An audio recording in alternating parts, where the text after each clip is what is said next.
रात के करीब 9 बज रहे थे। बारिश अभी कुछ देर पहले ही रुकी थी। गीली सड़क पर हेडलाइट्स की रोशनी दूर तक चमक रही थी। आज निशा का जन्मदिन था और अर्जुन ने निशा के लिए एक सरप्राइज प्लान किया था। हाईवे के बाद जंगल के किनारे एक छोटा सा ढाबा, जहां उन्होंने पहली बार साथ बैठकर चाय पी थी। हाईवे लगभग खाली था। कभी कभी कोई ट्रक सामने से निकल जाता, फिर दोबारा वही सन्नाटा छा जाता। पुराना गाना रेडियो पर धीरे धीरे बज रहा था। निशा ने खिड़की के बाहर देखते हुए लंबी सांस ली, फिर मुस्कुराकर अर्जुन की तरफ देखा। अर्जुन, सच बताऊं, अब मुझे सरप्राइज से ज्यादा गुस्सा आ रहा है। पिछले आधे घंटे से बस गाड़ी चलाए जा रहे हो और हर बार एक ही बात बोलते हो, थोड़ी देर और। इतनी भी क्या सीक्रेट जगह है जिसका नाम लेने से सरप्राइज खराब हो जाएगा?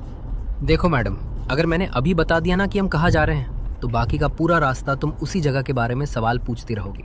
मैं चाहता हूँ कि जब हम वहाँ पहुँचे तब तुम्हारे चेहरे पर वही एक्सप्रेशन हो जो 3 साल पहले पहली बार मुझे देखकर था। अच्छा जी, मुझे तो याद है पहली बार तुम्हें देखकर मैंने बस इतना सोचा था कि इस लड़के में कॉन्फिडेंस जरूरत से थोड़ा ज्यादा है। कॉन्फिडेंस नहीं था, हिम्मत थी। इतनी भीड़ में तुम्हारे पास आकर बात करना हर किसी के बस की बात नहीं थी।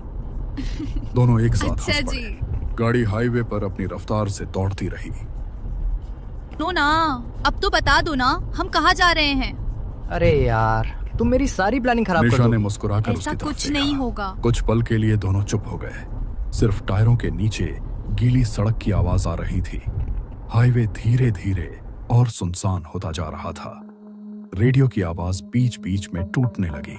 कभी गाना साफ सुनाई देता, तो कभी सिर्फ खर खर की आवाज।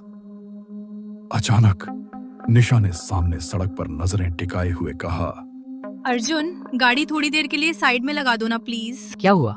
सब ठीक है ना? तबीयत तो खराब नहीं हो रही? नहीं, तबीयत बिल्कुल ठीक है। बस 2 मिनट के लिए गाड़ी रोक दो, मुझे वॉशरूम जाना है। इतनी देर से रोक कर बैठी हूँ, अब कंट्रोल नहीं हो रहा। अर्जुन ने चारों तरफ नजर दौड़ाई। दूर दूर तक कोई ढाबा नहीं था, कोई पेट्रोल पंप भी नहीं, सिर्फ सुनसान हाईवे और उसके साथ साथ फैला हुआ घना जंगल। उसने धीरे से ब्रेक दबाया और गाड़ी सड़क के किनारे रोक दी। यार, ये जगह मुझे बिल्कुल ठीक नहीं लग रही। अगर 2 मिनट और रुक जाओ तो शायद आगे कोई पेट्रोल पंप या ढाबा मिल जाए। तुम भी ना, अभी थोड़ी देर पहले इतनी बड़ी बड़ी बातें कर रहे थे। आधी रात में जंगल के किनारे केक काटने का प्लान भी तुमने ही बनाया था, और अब जंगल देखकर डर रहे हो। डर नहीं रहा हूँ, बस प्रैक्टिकल बात कर रहा हूँ। रात का समय है, आसपास कोई नहीं है और जंगल इतना घना है कि हेडलाइट्स की रोशनी भी अंदर तक नहीं जा रही। पता नहीं क्यों ये जगह मुझे बिल्कुल ठीक नहीं लग रही। नहीं ना बाबा, इतनी देर से रोक कर बैठी हूँ, अब और नहीं होगा। वैसे भी इतनी डरावनी जगह नहीं है, बस 2 मिनट की बात है, मैं अभी आई। निशा ने गाड़ी का दरवाजा खोला और बाहर उतर गई। दरवाजा बंद हुआ। निशा धीरे धीरे जंगल की तरफ बढ़ गई। अर्जुन उसे जाते हुए देखता रहा।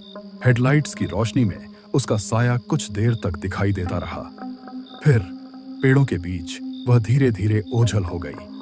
अर्जुन ने फोन उठाया। सिग्नल नहीं था। उसने फोन वापस सीट पर रख दिया। खिड़की से बाहर देखते हुए हल्का सा मुस्कुराया। यार, इतना भी टाइम नहीं लगना चाहिए था। निशा! उसकी आवाज गीले पेड़ों से टकराकर वापस लौट आई। निशा, मजाक मत करो, बाहर आ जाओ। इस बार उसने थोड़ा जोर से पुकारा। अब उसके चेहरे की मुस्कान धीरे धीरे गायब होने लगी। उसने गाड़ी का दरवाजा खोला और बाहर उतर आया। ठंडी हवा सीधे उसके चेहरे से टकराई। उसने जंगल की तरफ देखा। हेडलाइट्स की रोशनी बस कुछ पेड़ों तक ही पहुंच रही थी। उसके आगे सिर्फ अंधेरा था। अर्जुन का गला हल्का सा सूख गया।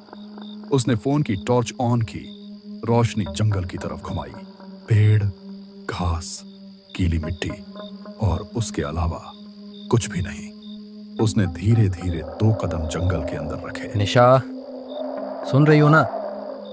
देखो, मुझे बिल्कुल अच्छा मजाक नहीं लग रहा। बाहर आ जाओ, फिर चाहे पूरे रास्ते मेरी टांग खींच लेना। उसने 2 कदम और बढ़ाए ही थे कि अचानक जंगल के अंदर से एक आवाज आई। अर्जुन एकदम से रुक गया। उसका दिल जोर से धड़क उठा। ये आवाज निशा की थी, बिल्कुल उसी की। निशा, कहाँ हो तुम? 2 पल की खामोशी छा गई।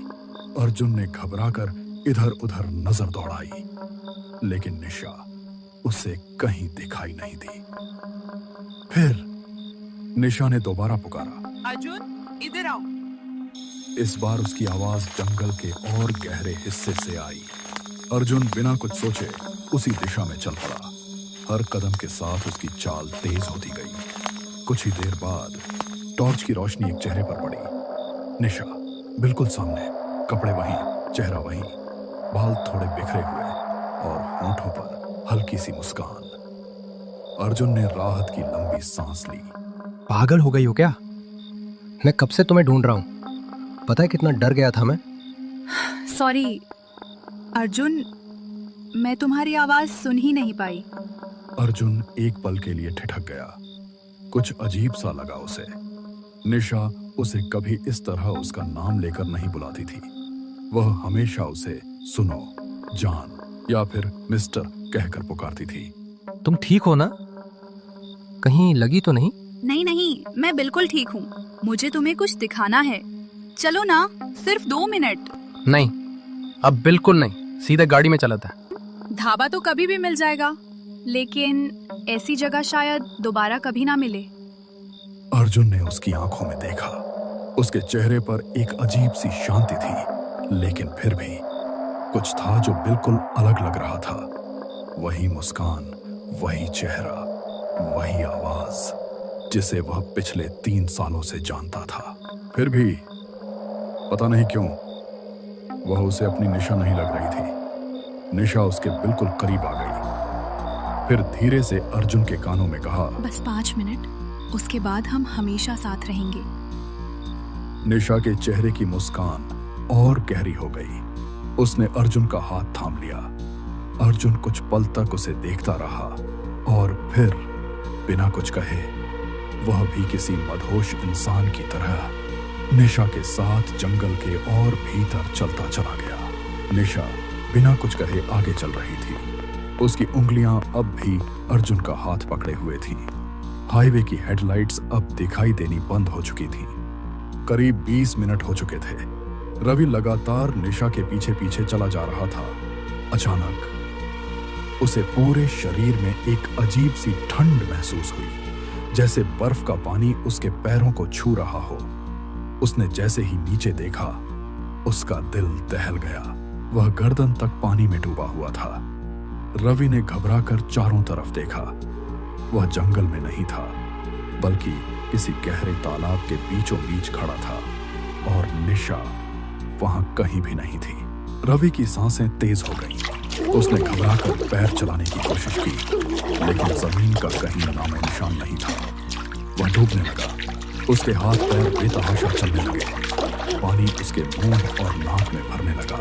उसी वक्त उसके हाथ में कुछ आया। उसने बिना सोचे समझे उसे कसकर पकड़ लिया। वह किसी पेड़ की जड़ का बाहर निकला हुआ हिस्सा था। रवि ने पूरी ताकत से उसे खींचा और आखिरकार वह पानी से बाहर निकल आया। वह जोर जोर से सांस लेने लगा।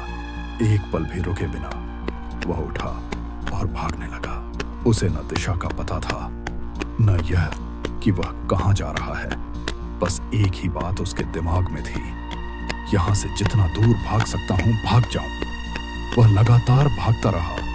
अचानक सामने से आती एक बाइक से उसकी जोरदार टक्कर हो गई। रवि हवा में उछलकर सड़क पर जा गिरा। सब कुछ एक पल में अंधेरा हो गया। जब रवि की आंख खुली तो उसने खुद को जमीन पर पड़ा पाया। एक बाइक वाला उसके पास घुटनों के बल बैठा था। वह बार बार उसके चेहरे पर पानी के छींटे मार रहा था। भाई साहब, सुन रहे हो? आंखें खोलो, क्या हुआ आपको? रवि अचानक उठ बैठा। रवि ने घबराकर चारों तरफ देखा। वह फिर से हाईवे पर था। उसकी कार कुछ ही दूर खड़ी थी। सब कुछ जैसे सामान्य था। तभी दूर से किसी लड़की के रोने की आवाज सुनाई दी। निशा! वह दौड़कर रवि के पास आई और उसे कसकर गले लगा लिया। तुम कहाँ चले गए थे? पता है मैं कितनी देर से तुम्हें ढूंढ रही थी। मैं जब वापस आई तो तुम गाड़ी में थे ही नहीं। वो बाइक वाला उनके पास आया। उसने एक नजर रवि पर डाली, फिर जंगल की तरफ देखने लगा। उसके चेहरे का रंग अचानक बदल गया। भैया, तुम जंगल में अंदर गए थे क्या रात को? रवि और निशा ने एक दूसरे की तरफ देखा। रवि ने धीरे से सिर हिला दिया। बाइक वाले ने एक लंबी सांस ली। यहाँ के लोग कहते हैं उस जंगल में कोई रास्ता नहीं भटकता, लोग भटक जाते हैं। जो भी उसके बुलावे में चला जाए वो अक्सर वापस नहीं आता। यहाँ पास में एक पुराना तालाब है, जंगल के अंदर, बहुत गहरा। कोई नहीं जानता कि कितना गहरा है। लोगों का कहना है जो भी यहाँ से गायब होता है वो उसी तालाब में समा जाता है। आज तक न किसी की लाश मिली और ना ही कोई सुराग।